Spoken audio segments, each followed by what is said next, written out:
Alors je pense qu'il se trouve justement une transition formidable avec l'arrivée de Marc Janson, parce que Marc est ingénieur agronome, diplômé de l'Institut national agronomique de Paris-Grignon, et botaniste, docteur en systématique végétale donc du Muséum d'histoire naturelle de Paris et du Botanical Garden de New York. Et il a consacré sa thèse de doctorat donc à un groupe de palmiers d'Asie du Sud-Est. Et je pense qu'il a été très souvent confronté à cette nature dont Pascal disait qu'il fallait la laisser uniquement aux spécialistes qui pouvaient s'y confronter. Et je pense que Marc, dans ses nombreux voyages dans des endroits bizarres de la planète, l'a vu de près. Donc Marc est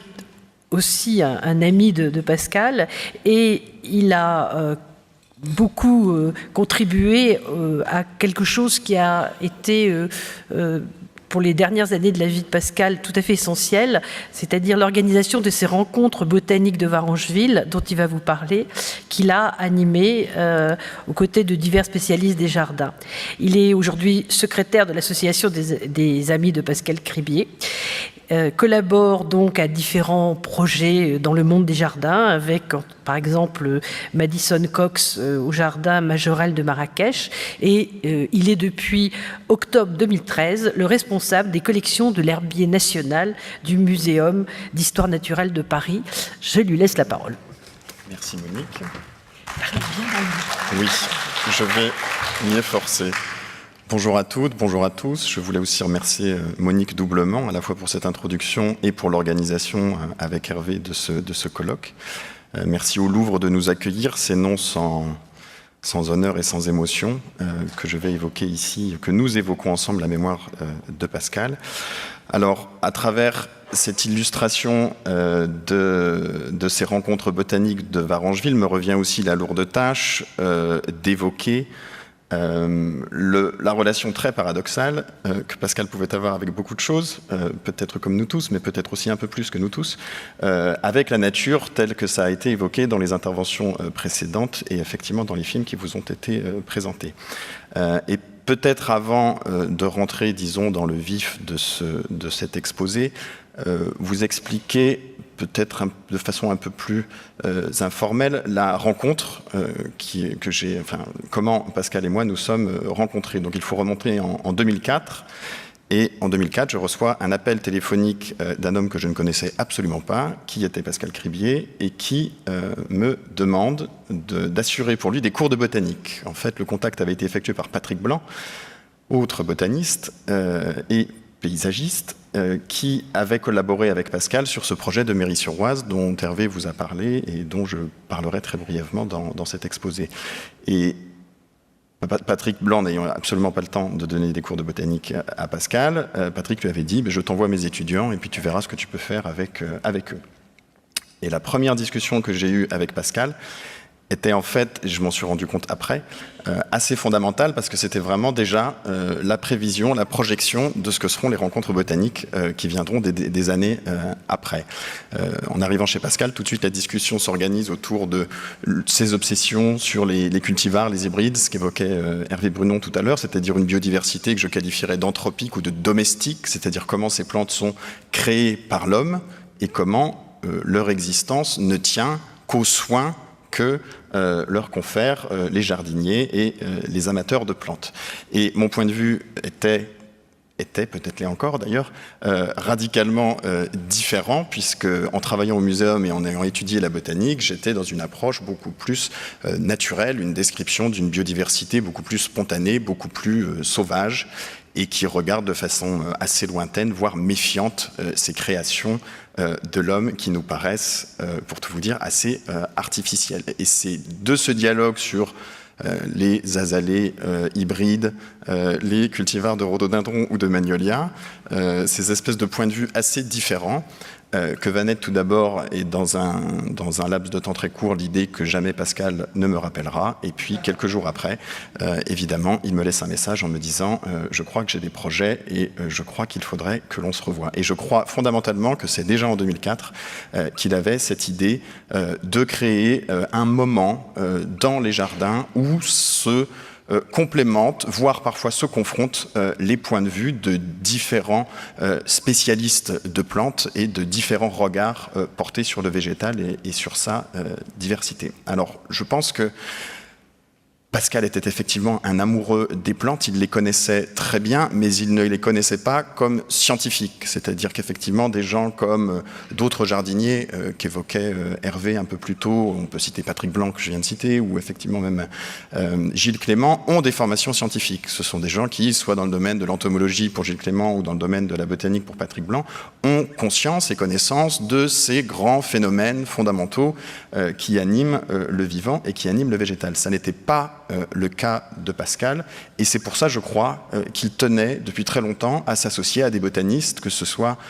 Francis Allais ou François Macarmoulin. Je pense que Pascal avait vraiment à cœur de faire rentrer dans la façon dont les jardins étaient créés, dans les façons dont les plantes y étaient utilisées, cet aspect fondamental et scientifique. Après cette première rencontre que j'ai évoquée brièvement, lorsque Pascal m'invite à découvrir le bois de Morville, donc ce jardin sur la côte normande à Varengeville-sur-Mer qu'il a créé, je m'attends, pour tout vous dire, assez naïvement, puisque je ne connaissais absolument rien au jardin à cette époque et que j'en connais encore très très peu aujourd'hui, je m'attends à un jardin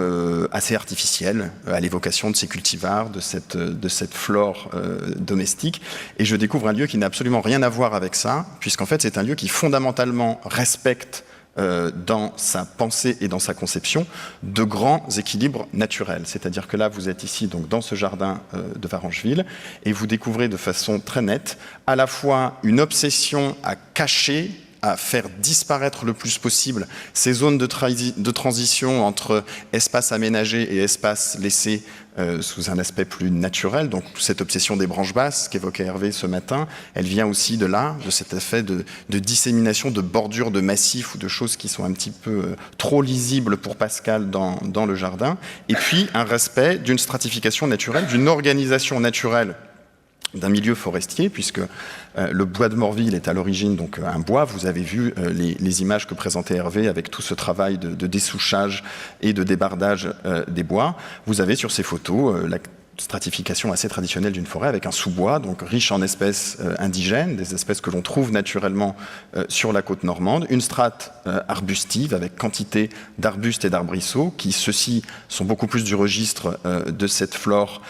des pépinières et de cette flore domestique que j'évoquais avec quantité de camélias, de rhododendrons, et puis une strate arborée qui convoque cette fois-ci un cortège d'espèces tout à fait naturelles, les frênes, les châtaigniers, les chênes, etc., mais que le geste du jardinier qu'était Pascal et sa passion de l'élagage est là pour en témoigner, va adapter pour faire entrer la lumière et densifier ce sous-bois. Pour poursuivre sur ce registre donc de la flore domestiquée, vous avez là le jardin orange du bois de Morville, où vous retrouvez ce goût immodéré de Pascal pour tout ce cortège de cultivars, d'hybrides et de plantes sélectionnées, avec à la fois l'attrait de ces plantes pour la couleur de leur feuillage, avec les hostas dorés, les floraisons également, les hémérocales, les dahlias que Pascal aimait passionnément, les choisias dorées, les hippomées à feuillage doré. Et puis une autre obsession qu'avait Pascal, c'était les parfums. Et donc évidemment, ces cultivars, on en reparlera quand je présenterai les rencontres botaniques de Varengeville, sont aussi, pour nombre d'entre eux, sélectionnés pour la puissance ou l'originalité de leurs parfums. Et puis une connaissance des plantes approfondie. Alors vous devinez cette prairie sur l'image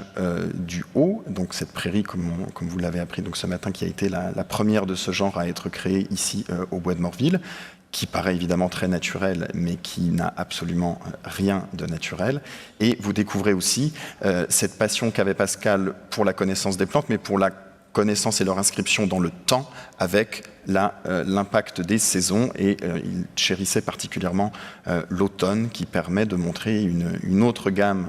chromatique et un autre comportement de différentes plantes venues ici d'Asie, d'Amérique, etc. Ce grand brassage que l'on connaît et qui est assez propre au jardin. Si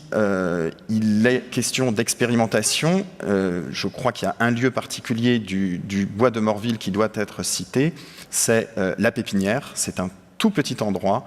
extrêmement dense qui se trouve à l'entrée du jardin, derrière la chaumière. Et c'est dans ce lieu que Pascal introduisait soit en pleine terre, soit dans différents containers, pots, etc., des espèces dont il voulait observer le comportement, alors à la fois sur un type de sol particulier, qui est le sol acide assez inattendu dans cette région de France, et puis leur comportement par rapport au climat et cette obsession qu'il avait, on vous l'a dit, des vents, de la météorologie, des précipitations. Et donc c'était une zone très importante pour lui parce que c'était vraiment, au sens propre, un laboratoire d'idées, de techniques et de botanique. L'armillaire, évoqué ce matin également, alors je ne suis pas forcément le mieux placé pour vous parler de l'armillaire, mais j'ai choisi cet exemple parce que pour moi, il est absolument révélateur de ce talent qu'a eu Pascal, il en a eu de multiples, à expérimenter sans aucune limite et sans aucune peur. Et je pense que s'il est allé aussi loin dans sa pratique de la taille, dans ses actions, ses fulgurances parfois radicales, souvent géniales, c'est justement parce qu'il n'avait pas ce corpus rigide, scientifique, biologique, qui lui était imposé par une éducation portée ou des études portées sur le domaine scientifique. Et donc l'armillaire le terrifiait absolument, et je pense qu'il a eu des réactions qui étaient à l'image, ou en tout cas d'une ampleur comparable à la terreur que lui inspirait l'armillaire. Vous avez sur la page de droite, la photo à gauche vous montre un châtaignier qui était quand même assez âgé, et que Pascal va transformer en arbre totem de façon totalement radicale, et au fil de ces années d'élagage radical et absolument frénétique, va voir se développer à la base du tronc de ce châtaignier de nouvelles racines qui vont émerger, c'est ce que vous voyez sur la photo du centre et la photo du bas, et qui vont permettre de rendre une certaine vigueur à ce châtaignier. Alors, ce sont encore des phénomènes que l'on comprend mal, c'est encore des phénomènes très questionnés, mais en tout cas, il est absolument évident que c'est en lien avec cette taille et cet élagage radical que cet arbre va retrouver une certaine vigueur. C'est des choses qu'on documente chez des pratiques comme les trognes, etc., et qui montrent de façon assez emblématique que le geste du jardinier va évidemment entrer en résonance avec une base biologique, une capacité d'adaptation des plantes et produire des résultats qui parfois sont fascinants et étonnants. Donc ça, c'était pour le côté expérimental. Ensuite, je voulais vous parler de son rapport qu'il avait avec la diversité végétale et ce geste qu'il pouvait avoir si, évidemment, nous sommes sur chacune de ces photos dans un jardin, donc dans un milieu artificialisé, on pourrait définir une sorte de curseur qui amènerait le jardin soit vers un geste du jardinier plus discret, plus léger, ou un curseur au contraire, où le geste du jardinier serait beaucoup plus présent et beaucoup plus lisible dans le jardin, voire dans le paysage. Et là, vous avez ici un cortège végétal qui a été installé à Aramon, dans le Gard. Encore une fois, Pascal prête attention aux limites que présente le site, notamment l'extrême violence des précipitations, mais aussi de façon globale leur faiblesse dans cette région de France, et va développer un système avec ce dallage que vous voyez, donc des dalles profilées qu'il va installer tête bêche pour créer cette espèce d'irrégularité dans la vision qu'on peut avoir du cheminement. Et il va installer dans les interstices de ces différentes dalles une flore qui, à première vue, paraît absolument naturelle, en tout cas avec le temps, dans son développement. C'est ce qu'on voit sur la photo de droite, avec ces glossiums, ces géraniums, ces sédums, les valérianes, etc., mais qui en fait sont vraiment liés au fait, cette pacification de la nature, cet enrichissement du cortège végétal que va apporter Pascal, a comme base sa connaissance absolument intime. Il a travaillé dans les pépinières, il observe frénétiquement à la fois la nature et les jardins des autres, mais aussi les siens. Et c'est vraiment à partir de cette connaissance profonde qu'il avait du développement des plantes, de leurs exigences et des relations qu'elles vont entretenir les unes avec les autres, qu'il est capable de produire des créations comme celle-ci, où finalement on pourrait même questionner la notion de jardin et se dire que Pascal avait la capacité de produire ces espèces d'environnement, ou en tout cas de création assez uniques. Voilà, même chose bien que l'aspect soit assez différent au cap d'Antibes. On reste dans le sud de la France, mais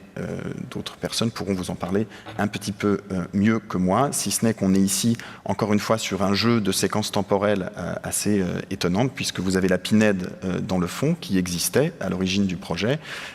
qui était assez maltraité par un système d'irrigation un petit peu trop généreux, et Pascal va redéfinir encore une fois cette zone en utilisant certaines plantes connues pour la beauté de leur feuillage, les camérops nains, les petits palmiers bleus que vous voyez au centre, et prévoir l'évolution du site dans un milieu pétri de contraintes, avec des embruns qui viennent comme ça attaquer, grignoter, parce que riches en produits chimiques, les défenses naturelles des plantes, et qui va donc remplacer par une succession d'acacias de Bailey que vous devinez ici avec leurs couleurs mauve et bleu, et qui assureront la strate arborée du site lorsque le temps passera. Voilà, une inspiration de la nature qui vient aussi dans les tracés des différentes allées, mais je ne vais pas m'étendre trop sur le sujet. Si l'impression de nature peut être assez flagrante quand on montre certaines des créations de Pascal, il avait aussi, encore une fois, le talent de créer des compositions végétales totalement étonnantes et assez surréalistes, pour dire vrai. Vous en avez un exemple ici, encore une fois, à Antibes, où il va faire cohabiter des dasylirions entre les dalles, des grands yuccas bleus dont la couleur entre en résonance avec les pavots de Californie, les rhomneia que vous voyez derrière, et puis des cactus cierges que l'on devine à peine et qui sont totalement inattendus dans ce type de paysage, ou encore le contraste sur les couleurs, bien sûr, avec ces hémoniums noirs que vous voyez au premier plan. Donc on est encore une fois dans cette espèce de curseur où on va avoir des créations qui paraissent plus ou moins naturelles. Voilà, contraste, retour donc sur le cap d'Antibes, où vous voyez ce paysage qui pourrait presque être un paysage de garrigue naturel, mais qui n'a pour raison d'être que la profonde connaissance que Pascal avait des adaptations des plantes, encore une fois, et de leur cohabitation possible. Alors là, on est sur un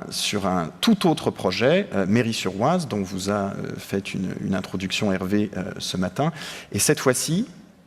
je pense que par rapport à la relation et à la passion que Pascal pouvait avoir pour les plantes, on est vraiment sur un endroit assez iconique. Cette fois-ci, Pascal, avec Lionel Guibert et Patrick Blanc, va utiliser les plantes non pas pour leur côté ornemental ou pour obtenir un dessin particulier, il va utiliser les plantes véritablement comme médiateur, comme objet de démonstration d'un savoir botanique, et à savoir les adaptations de ces plantes aux différents états de l'eau. Alors vous avez ici sur la photo des murs végétaux qui avaient été créés en partenariat évidemment avec Patrick Blanc, où vous avez les adaptations et les réactions des plantes, ces plantes qui sont installées sur les murs que vous voyez sur l'image, à la disponibilité de l'eau sous forme brumeuse, et qui vont s'adapter à ces milieux très particuliers où l'humidité est très importante, elle est quasiment constante. Et ces plantes vont développer ce qu'on appelle un squelette hydrostatique, c'est-à-dire qu'elles ne vont pas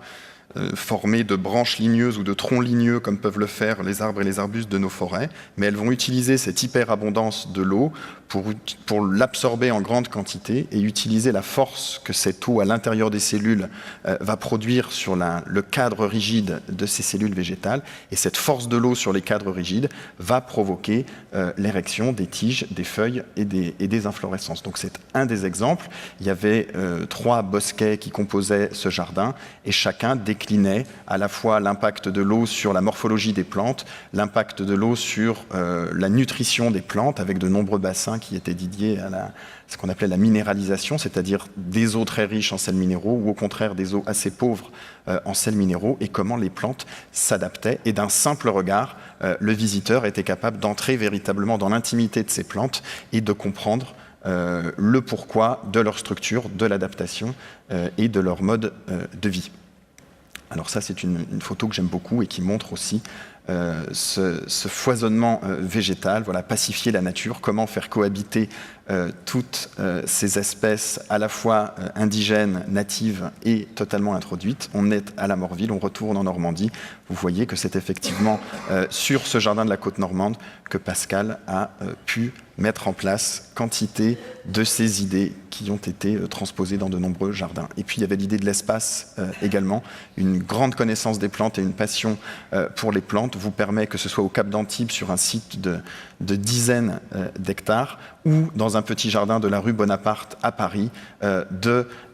transposer en quelque sorte les mêmes concepts qui travaillent l'espace et qui renforcent ce côté hyper dense de la végétation en utilisant des techniques que Pascal aimait beaucoup, les greffages de ces petits poiriers à feuilles de saule que vous devinez au centre de l'image, les panachages des plantes horticoles, etc. Alors d'autres images que vous avez vues ce matin, le potager de Woolton, où vous avez encore une fois ces espèces de patchwork de grande diversité végétale, et puis un clin d'œil à la passion pour la gastronomie de Pascal. Voilà, cette passion pour les cultivars se transcrivait aussi dans les nombreuses variétés potagères. Alors, c'est fort justement de cette passion et de cette connaissance intime mais non scientifique des plantes que Pascal a l'idée en 2012 de créer sur le site de Varengeville-sur-Mer, donc vous avez ici une carte, vous voyez que Varengeville est située à l'ouest de Dieppe, sur ces fameuses falaises que vous avez vues dans les vidéos. Et si ce lieu a quelque chose de particulier, c'est qu'il rassemble sur cette même commune en haut des falaises une quantité et une diversité de jardins assez spectaculaires. Donc sur la petite vignette en bas à droite de la diapositive, vous avez ici représenté quelques-uns de ces jardins avec l'étang de Launay, le bois des Moutiers, le bois de Morville et le Vasté-Rival. Et c'est donc en quelque sorte en faisant des liens entre ces quatre sites que Pascal nous a proposé d'intervenir en confrontant différents points de vue. C'est-à-dire que l'idée de Pascal, c'était que les jardiniers connaissaient les plantes par le geste, par une approche empirique, étaient capables d'en apprendre beaucoup et d'observer de nombreux phénomènes, et que les scientifiques pouvaient venir en complémentarité pour expliquer le pourquoi de ces réactions du végétal, et en invitant dans ce débat une dimension avec laquelle Pascal n'était pas du tout familier, c'est l'échelle cellulaire, l'échelle du microscope, l'échelle des phénomènes physiologiques, etc. Et c'est donc une occasion, dans un premier temps, lors de ces rencontres botaniques, d'inviter les gens dans le salon de musique des Bois des Moutiers pour recevoir une présentation assez succincte. Vous avez compris que Pascal était quelqu'un de terrain, qu'il aimait passionnément parcourir les lieux, donc il voulait absolument se méfier d'une abstraction trop grande et associer une approche à la fois théorique dans un premier temps pour ouvrir la journée et ensuite parcourir les jardins en petits groupes. Alors les rencontres botaniques pouvaient inviter jusqu'à 80, 100 personnes, parfois un petit peu plus. Donc l'idée, c'était de scinder tous ces invités en différents groupes et de les envoyer visiter ces différents jardins. Ils étaient reçus par les propriétaires de ces jardins ou les jardiniers associés à ces lieux. Et ceux qui venaient ponctuer les pérégrinations, la promenade de ces groupes dans les jardins, c'était le choix d'une espèce particulière. Donc, dans un seul et même jardin, on pouvait avoir 3 ou 4 arrêts, 3 ou 4 focus sur une espèce, une plante particulière. Et c'était les scientifiques, les historiens, qui, eux, se déplaçaient de jardin en jardin et qui venaient expliquer au public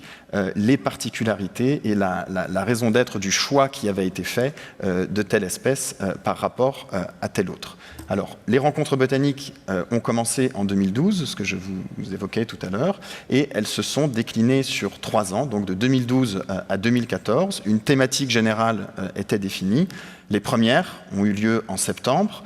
celles de 2013 ont eu lieu fin avril et celles de 2014 ont eu lieu en juin. L'idée, c'était aussi de donner à voir les plantes dans différents états de leur biologie, avec une thématique évidemment choisie en fonction de ces états. Donc la fin septembre était assez propice aux écorces, Pascal avait effectivement une passion pour les écorces, et l'idée c'était donc de montrer l'intérêt esthétique de ces écorces dans les jardins, leur impact sur la façon dont les jardins sont pensés, et aussi de venir comme force de proposition scientifique pour expliquer à la fois la diversité des couleurs, mais aussi la diversité des types de ces différentes écorces. Ensuite, la session de 2013, du vent dans les cultivars, associait de façon assez heureuse deux grandes obsessions de Pascal, les cultivars d'un côté et le vent. Et les troisièmes ont eu pour thème la célérité des feuilles. Alors, concernant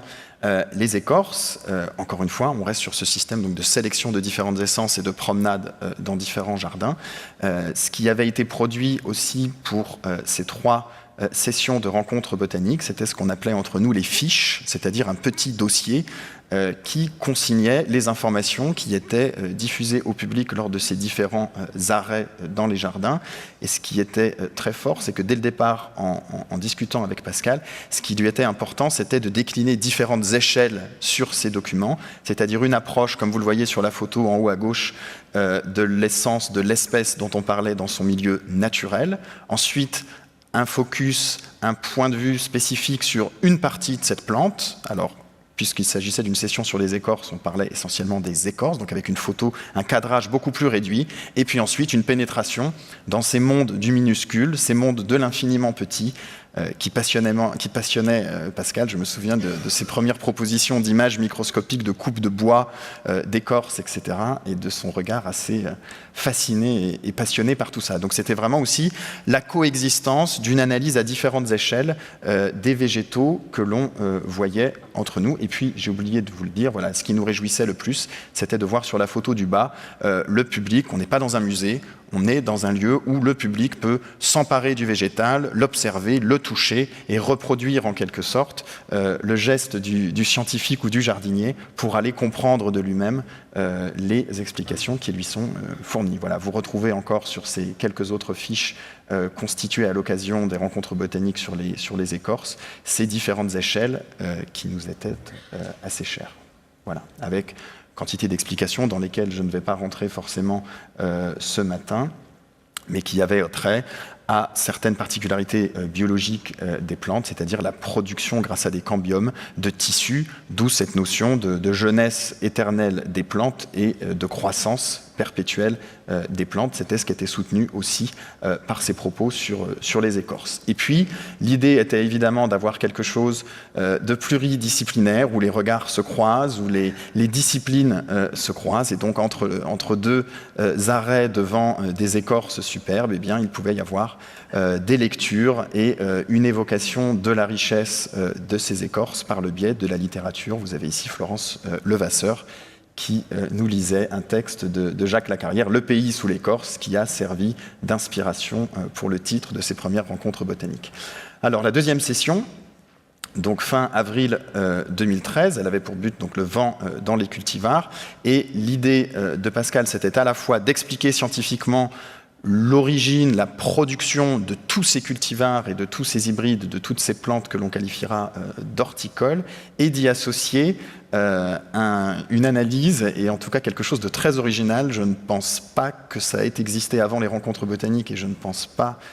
que ça a existé depuis, c'est-à-dire une analyse en direct in situ de la composition des parfums de différentes plantes. Alors c'était plutôt les plantes du petit printemps, puisqu'on était fin avril 2013 sur la côte normande,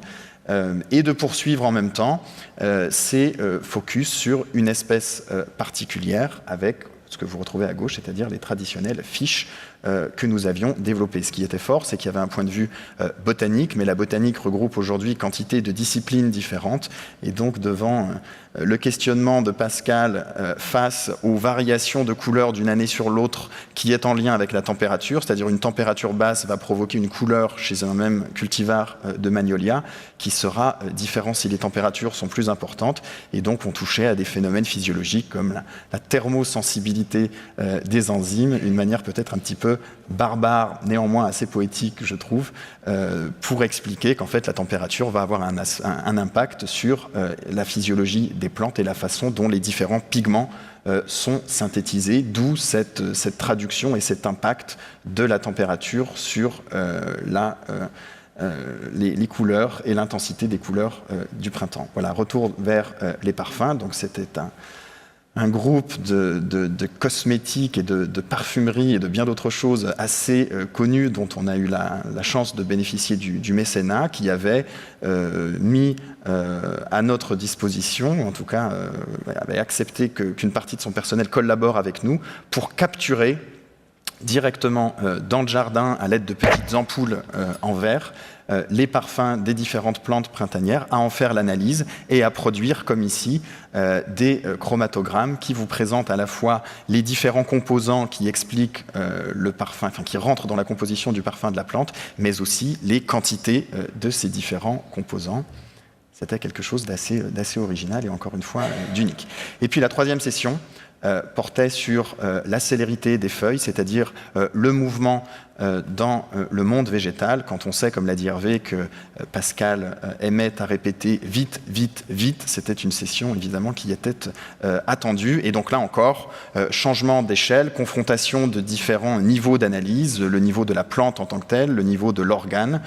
ou encore le niveau de l'infiniment petit. Et donc, à des visites de jardin, avec les fiches, etc., se couplait la création au bois de Morville, dans la maison d'Éric et Pascal, d'un petit laboratoire. Alors vous avez ici différents bassins de culture dans lesquels des plantes se développaient, et puis on passait du bassin de culture au microscope, que vous avez ici sur la photo, et du microscope à un écran de projection sur lequel le public pouvait voir les observations microscopiques qui étaient faites in situ. Alors en haut, vous avez une photo qui vous présente la cyclose des chloroplastes, c'est-à-dire comment ces toutes petites boules contenues dans les cellules végétales qu'on appelle les chloroplastes et qui ont en leur sein les pigments chlorophylliens qui assurent la photosynthèse, vont à la lumière et à la chaleur se mettre à tourner de façon assez obsessionnelle le long du cadre cellulosique de la cellule, ou encore sur l'écran en bas, les mouvements à l'échelle de la plante pour développer des vrilles, toutes sortes de structures permettant le mouvement. Et puis on passe du monde le plus vivant sur la gauche à une sorte d'installation muséale sur la droite, dans le même espace. Donc c'est à la fois un petit musée et un petit laboratoire, une collection de fruits et de graines qui est présentée pour montrer toute la diversité des stratégies de dispersion et de dissémination des plantes, et nous savons tous qu'elles sont extrêmement diverses. Et puis ensuite, encore une fois, basculement dans l'infiniment petit avec des stratégies de dissémination, de dispersion du pollen, et ça c'était quelque chose dont Pascal m'avait parlé dès notre première rencontre, comment les plantes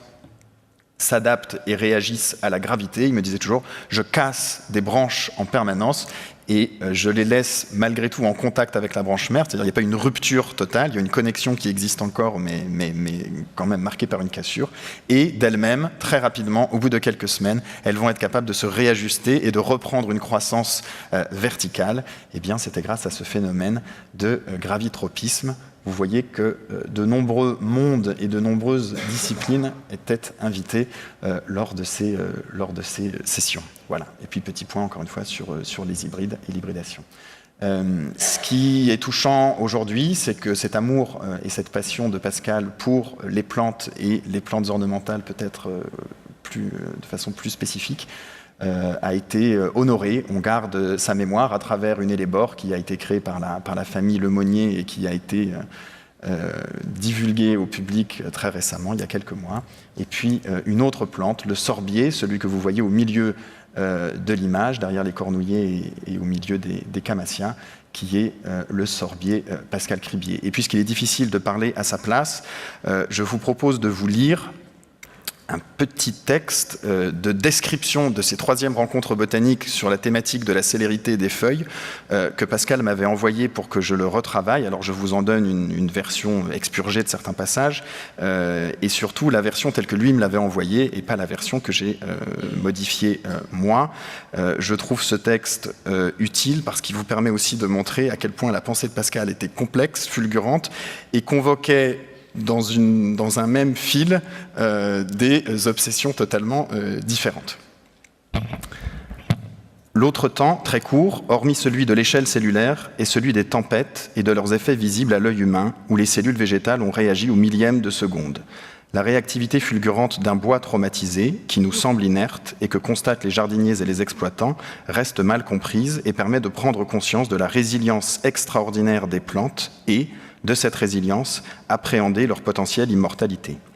Depuis des millénaires, l'empirisme de la taille tient compte de ce phénomène. La compréhension plus scientifique des plantes permet de dépasser cette aversion du grand public pour la taille et de confirmer l'intérêt de certaines approches empiriques par l'organisation et la distribution des méristèmes ou encore des saisonnalités de la circulation des sèves. En cela, les pratiques du futur pourraient être modifiées, cas du châtaignier qui produit des racines.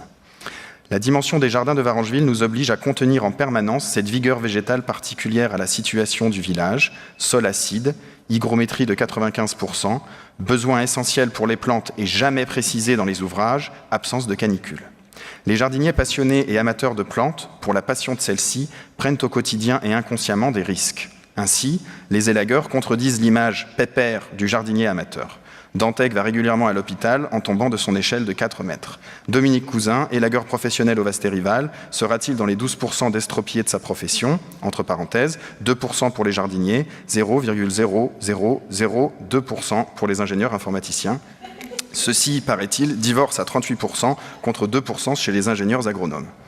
Charles Boulanger part seul sur les faces nord dans l'Himalaya ou en Tasmanie. Marc Janson reste un mois dans la forêt tropicale parmi les mygales et les anacondas et craint à son retour d'être victime de la bilharziose. Moi-même, beaucoup plus modestement, je m'imagine à tort être solidement attaché à des branches trop fragiles. Milou n'aurait jamais pu suivre ce Tintin de la botanique qu'était Blakey, botaniste anglais du XIXe siècle. Roberto Burle-Marx, un des plus fabuleux paysagistes du XXe siècle, découvreur de très nombreuses plantes portant son nom et qui a juste dessiné Copacabana et les autres parcs et espaces publics de Rio à 3 élagueurs, qui ne ramassent pas, sur les 10 jardiniers au sitio. Lors des rencontres, on essaie de ne pas parler ni de style ni d'esthétique des jardins. Je ressens que depuis des siècles, il y a les jardins qu'on taille, qui confinent les végétaux, jardins japonais, jardins français, jardins italiens, et ceux beaucoup plus rares, qui peuvent créer l'illusion que les plantes continuent de croître, mais qui ont des chances de faire des émules à partir du moment où on connaîtra de mieux en mieux les plantes et leur stratégie. Les jardins désertiques tels Vitunga Botanic Garden à Adélaïde, Kirton Botanic Garden au Cap, Phoenix Botanical Garden en Arizona, certains arboretums anglais abandonnés, Charles Boulanger, à eux, qui commence à ouvrir son jardin Carlos Takis au public après 20 ans de collecte, lors de 18 missions où il part seul, ne taille rien et ne fait que faucher d'étroits chemins afin de se faufiler entre les eucalyptus, les gingembres et les cheflera du Vietnam qui commencent à se ressemer sous le couvert d'orties, de ronces et de fougères par chez nous. Même au jardin du Rayol, dont François Macquart a été le conservateur pendant 12 ans, contenir les végétaux fut nécessaire, alors que la philosophie du projet était initialement de ne rien tailler. Dans chacun des jardins de Varengeville, tous travaillent avec des équipes différentes qui créent des sensations différentes. Ce sont bien des interactions méconnues et de plus en plus complexes à étudier que des jardiniers attentifs constatent et racontent aux meilleurs scientifiques en déambulant dans les clairières des jardins de Varengeville. Les scientifiques eux-mêmes répondent à toutes nos questions en direct, puisque nous n'avons pas eu le temps de suivre des études ni de lire des ouvrages complexes. Ce qui est amusant dans nos rencontres, c'est qu'après avoir observé et compris ces micro-échelles invisibles, dans tous les jardins différents, on ne voit plus les plantes de la même façon quand on les admire et qu'on s'en occupe. Je vous remercie.